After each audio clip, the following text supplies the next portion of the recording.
Hello everyone, जय हिंद, वंदे मातरम। कैसे हैं आप लोग। हम कर रहे थे एसएससी जीडी का सेट प्रैक्टिस और सेट नंबर 9 तक हमने कर लिया था और सेट नंबर 10 हम करेंगे। आप सभी को पीडीएफ चाहिए, जाइए डिस्क्रिप्शन में, वहाँ की पीडीएफ लिंक होगा, वहाँ से जा करके डाउनलोड कर सकते हैं। और किसी को कोई परेशानी है तो आप लोग फ्री हैं, कमेंट करिए, जहाँ प्रॉब्लम होती है उसका एक अलग से वीडियो बना के पोस्ट किया जाएगा। बाकी आपकी मर्जी। प्रश्न संख्या 41 से करेंगे। 41 नंबर प्रश्न कहता है, क्रिकेट के एक खिलाड़ी के 5 पारियों का औसत 20 है। यदि उसने प्रथम, दूसरे, तीसरे और चौथे पारी में 14, 30, 40 और 10 रन बनाए हो तो 5वें पारी में कितने बनाए। देखिए, 5 पारी का जो औसत है, 5 का जो औसत है वो कितना है, 20 है।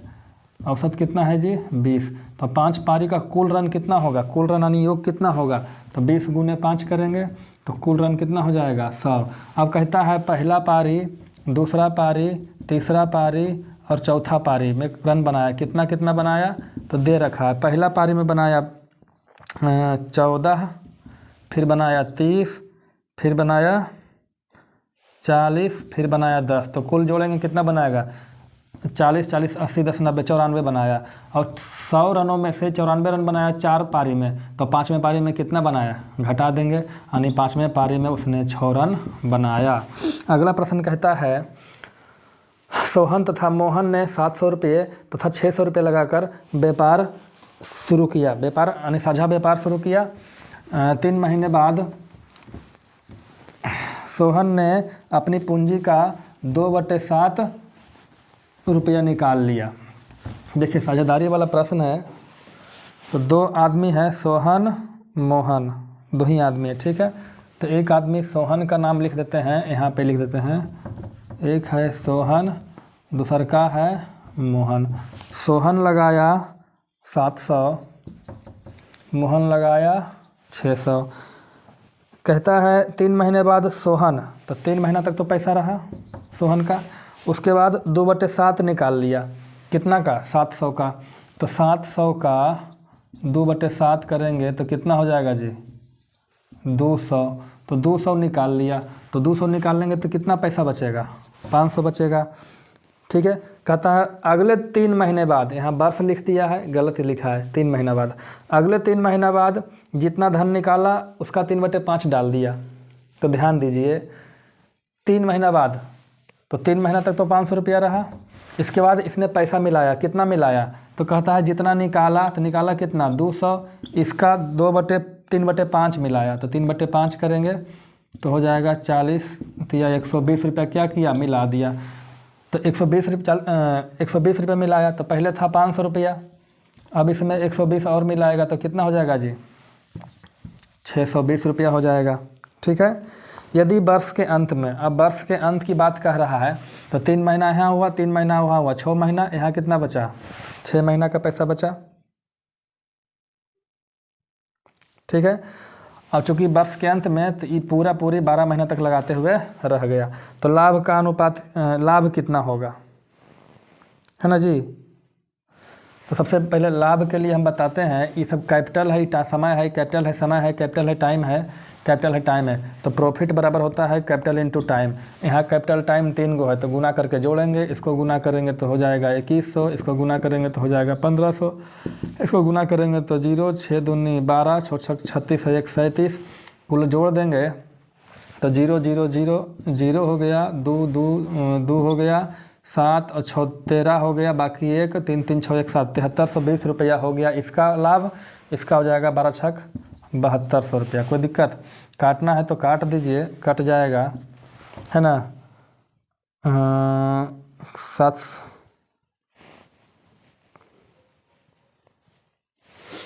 ठीक है, कोई बात नहीं, और कटेगा, 3 से कटता है तो 3 से कट जाएगा, 3 2 5 7 5, 3 से शायद कट जाएगा,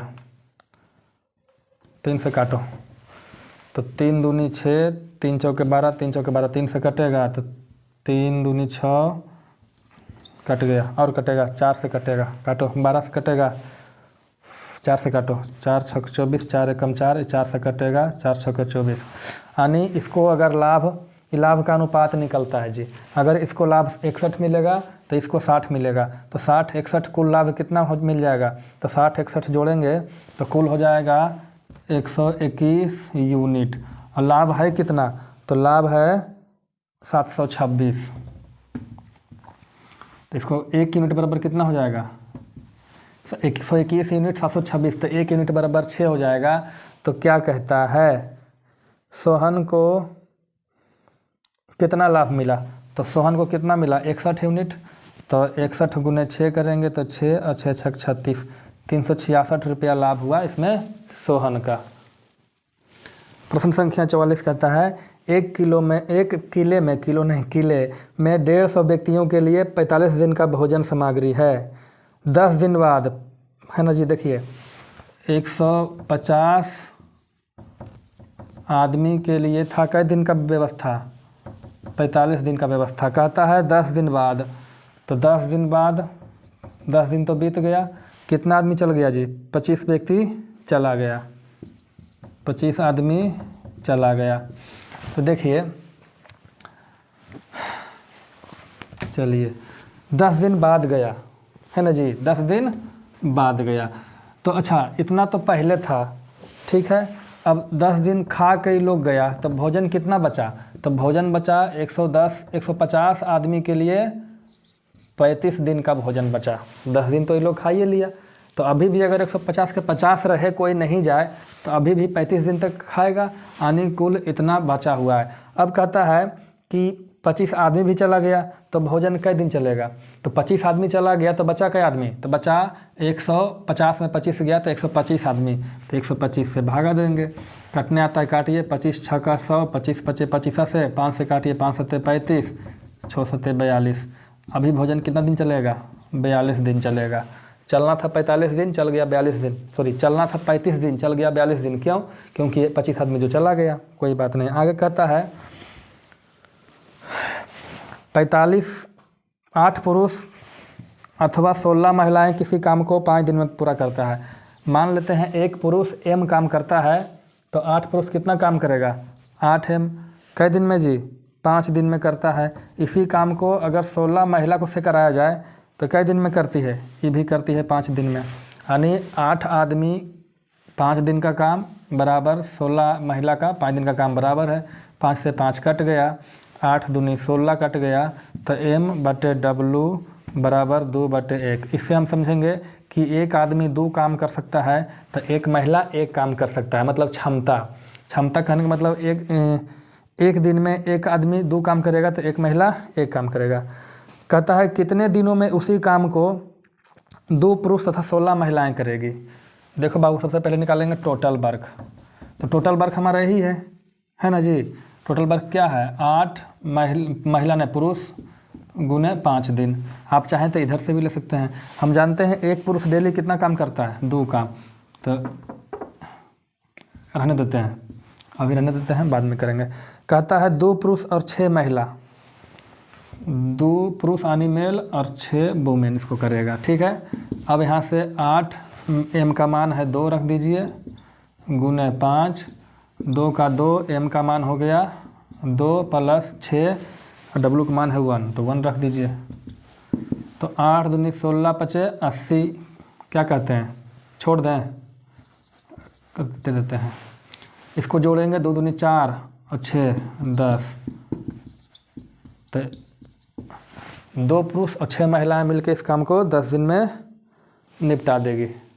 अगला प्रश्न कहता है 793 रुपया को 3 भागों में इस प्रकार विभाजित किया जाता है कि उन विभाजित राशियों के क्रमशः 2, 3 और 4 वर्ष के बाद 5% सालाना साधारण ब्याज से मिश्रधन बराबर हो। देखो बाबू, मिश्रधन बराबर है, तो मान लेते हैं 793 रुपये को बांट रहा है ना जी, 793 को बांट रहा है 3 भाग में। अब कौन भाग कितना है हमें तो पता नहीं है, तो हम मान लेते हैं ये राशि ए है, ये बी है, सी है। इसको दिया 2 साल के लिए, इसको 3 साल के लिए, इसको 4 साल के लिए।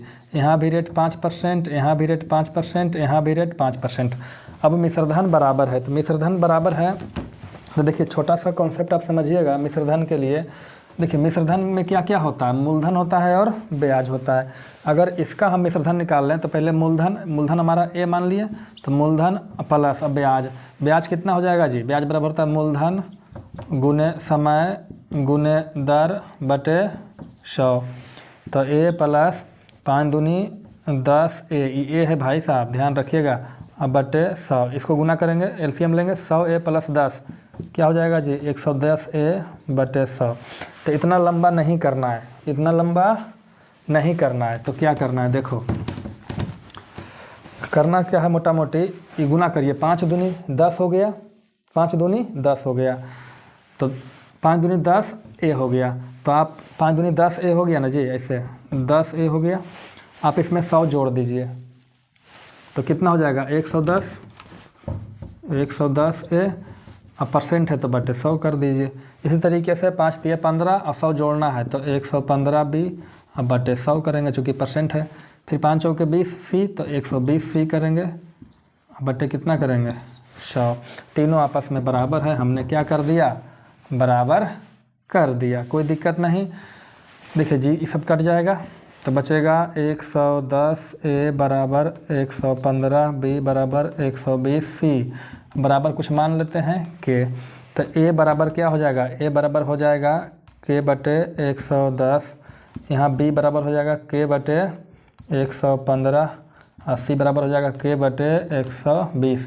कहता है कि ए अनुपात बी अनुपात सी बताओ, तो ए का वैल्यू है के बटे 110, बी का वैल्यू है के बटे 115, सी का वैल्यू है के बटे 120।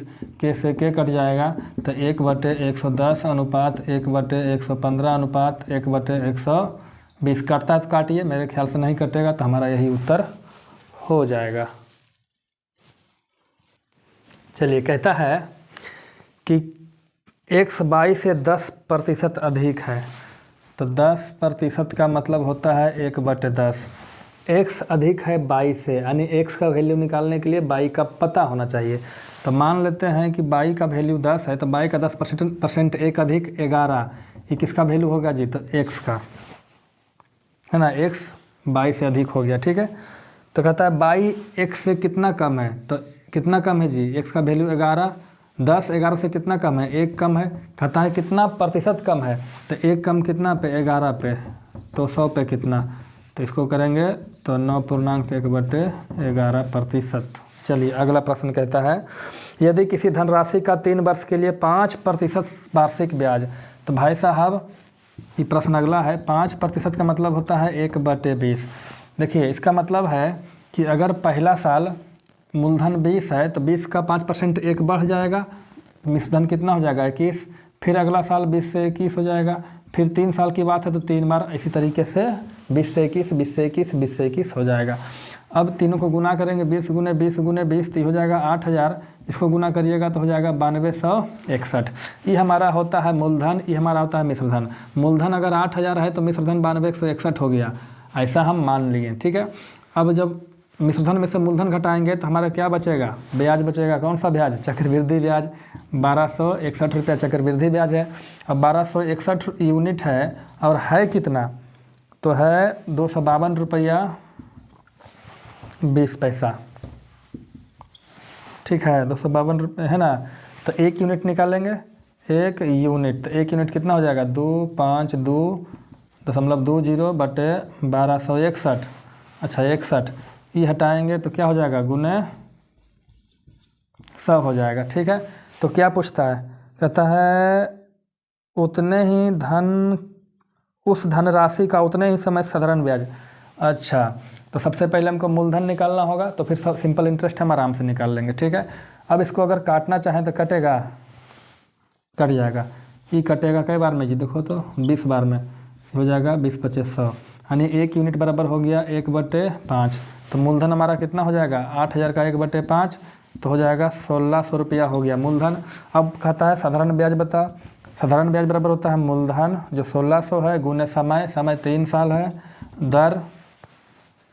दर कितना है जी 5% है, अब बटे कितना हो जाएगा 100, 2 जीरो से 2 जीरो कट गया, 16 गुने 15, 15 15 225 और 15 हो जाएगा 240 रुपया हमारा आ जाएगा साधारण ब्याज। इसका एक और तरीका है, आप लोग कहें तो हम चलो 4950 कहता है एक वस्तु के क्रय मूल्य और विक्रय मूल्य का अनुपात है, क्रय मूल्य और विक्रय मूल्य का अनुपात है 5:6, यानी क्रय मूल्य अगर 5 है तो विक्रय मूल्य कितना है 6।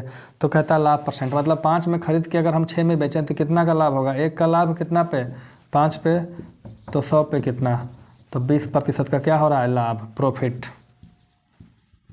ठीक है, आगे कहता है किसी गांव की जनसंख्या में प्रति वर्ष 25% की दर से वृद्धि होती है। 3 वर्ष के बाद जनसंख्या 10,000 है तो प्रथम वर्ष के आरंभ में कितनी थी।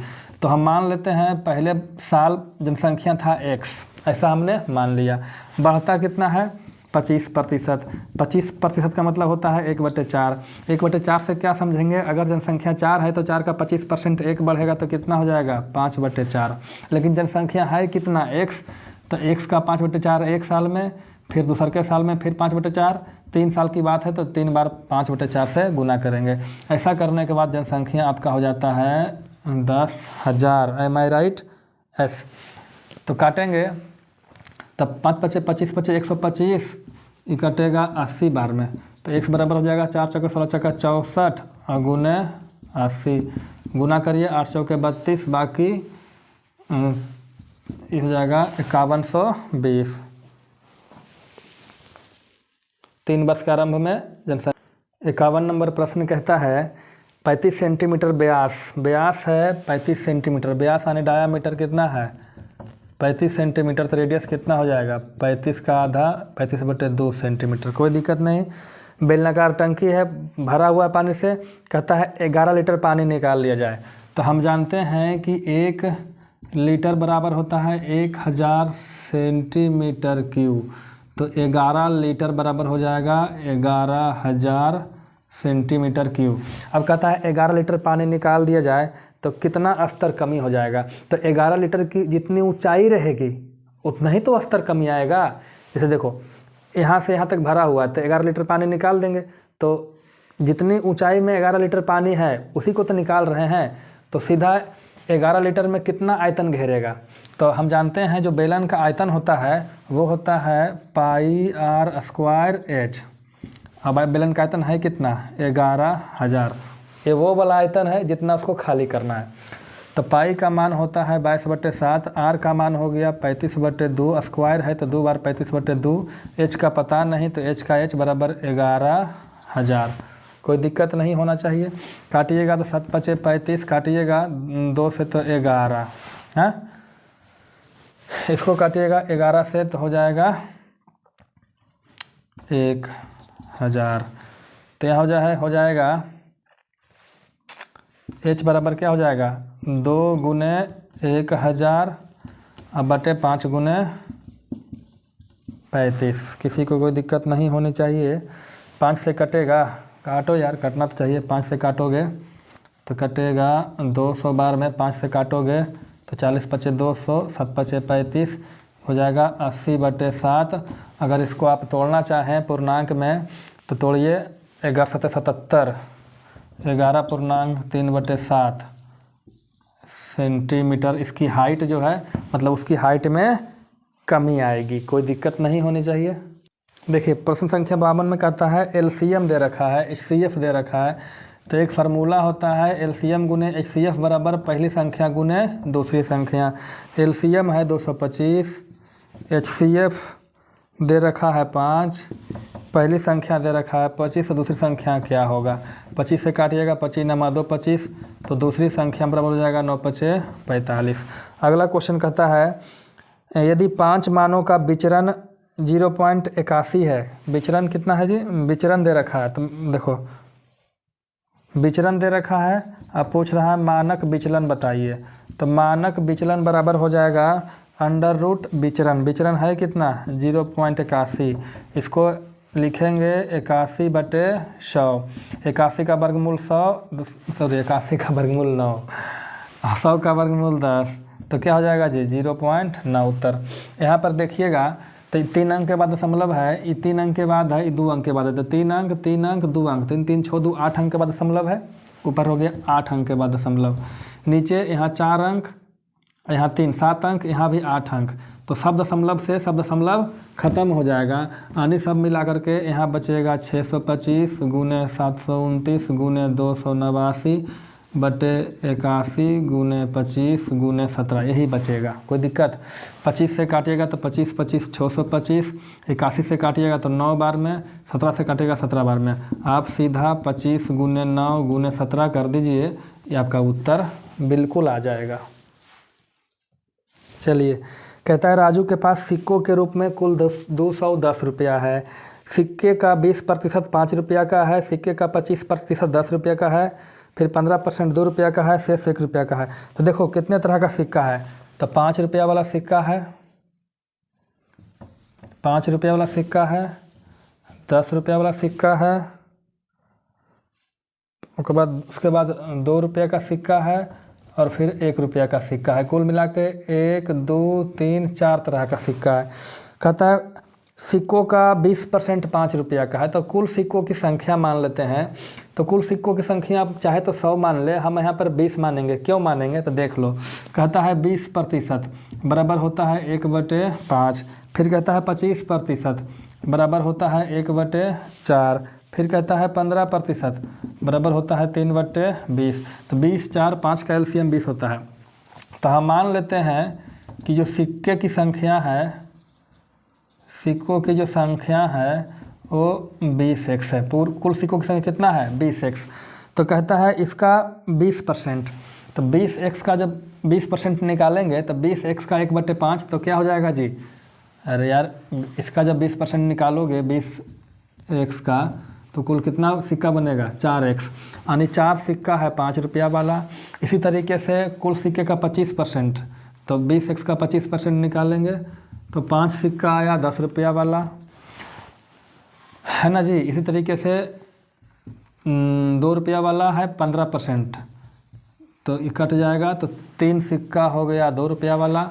तो देखिए 5 4 9 और 3 12, कुल 20 सिक्का में 12 सिक्का हो गया। तो शेष 1 रुपया वाला है। तो शेष कितना सिक्का बचा? 8 सिक्का।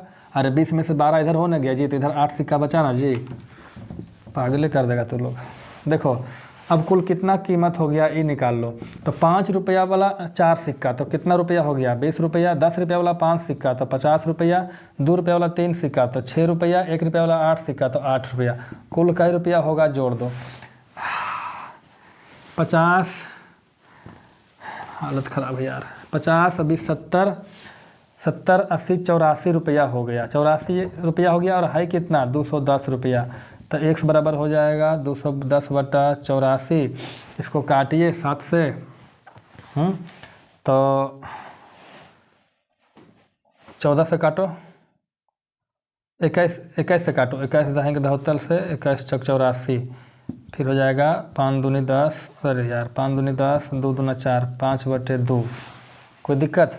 x बराबर क्या हो गया? तो x बराबर हो गया 5/2।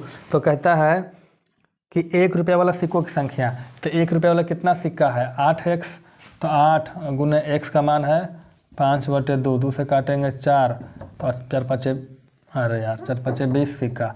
यानी 1 रुपया वाले कितने सिक्के हैं? 20 सिक्के हैं। हालत ख़राब है यार। 2 क्लास ले चुके हैं, तीसरा क्लास है।